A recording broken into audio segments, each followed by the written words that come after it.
Hello, everyone. Let me ask you a question. How many of you have been in New York City and found yourself stuck in traffic for hours?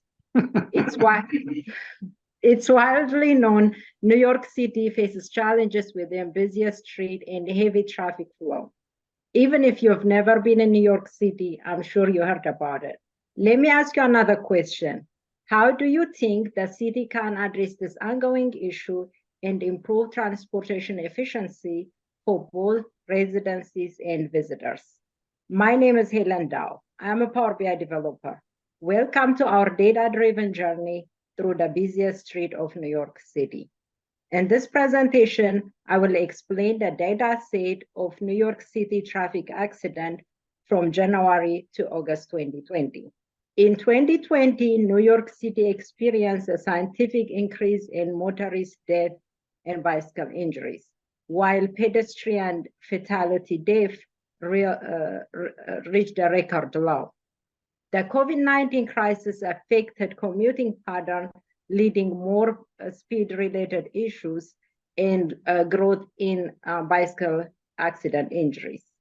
Despite reduced city activity, 239 people lost their life in traffic accident, compared to 214 in 2019.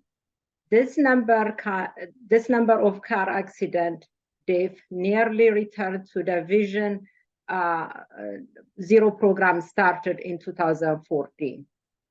If it was not the scientific decrease in pedestrian death, the number of fatality would have been over the level where all other categories of road users reaching the record high number of fatality. This is my KPI. For my main KPI, I use number of crashes, number of fatality, number of injury, severity rate, and collision rate.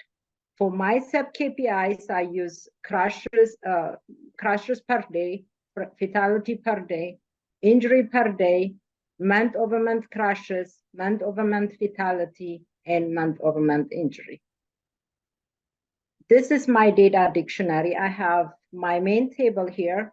I created also calendar table and crash time table.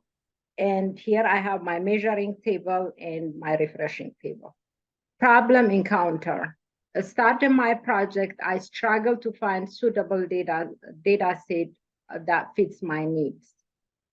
After testing different sources, I found one that fits my needs. In the beginning, I invested time calculating KPIs. Refining them based on feedback extended the timeline to the next project stage. Creating visually appealing gifts under 5 MB limit was time-taking, but I memorized steps and I memorized the steps to smooth, detail-focused transitions. This is the positive insight I found on my data set. The positive insight in this was the number of fatality in Staten Island, which was 6 fatalities, was approximately 77.78 lower than Brooklyn, which was 24 crashes from January to August 2020. Another positive insight I found was the lowest number of fatality occurred on Thursday, which was 14 crashes from January to August 2020, compared to Saturday, which was 33 crashes, which was approximately 57.58% lower than Saturday. So Thursday is better than Saturday. Just like the positive insight, I have negative insight. I found negative insight as well. One of the negative insight I found was on Thursday and Friday, which experienced the highest number of crashes per day. The number of crashes increased on Thursday, which was 47 crashes per day, which was 20.51% compared to Sunday, which was 39 crashes per day. The number of crashes increased on Friday as well, which was 51 crashes per day, which was approximately 30.77% higher than Sunday, which was 39 crashes per day.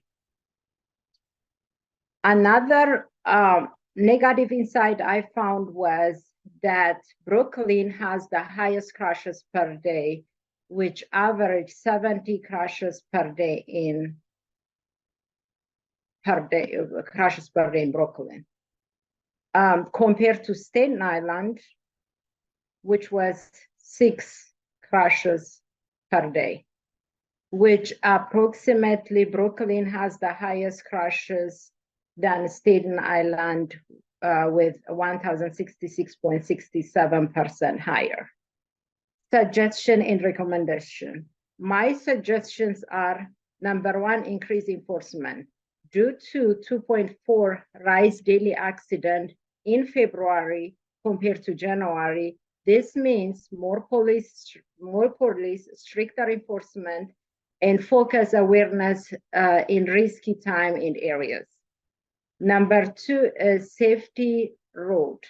Invest in Brooklyn roads. That was 1,066.67% crashes per day than Staten Island, which improved lighting, marking, safety at intersections. Number three, awareness and education. Better road safety for all. Highlight rules, speeds, and alertness. Focus on days like Thursday and Friday. Number four, data-driven analysis. Track crash pattern and risk zone. Use research and address speeding, distractions, and road issues. Number five, collaboration. Promote collaboration among government, law enforcement, transport, and community groups. Thank you for listening.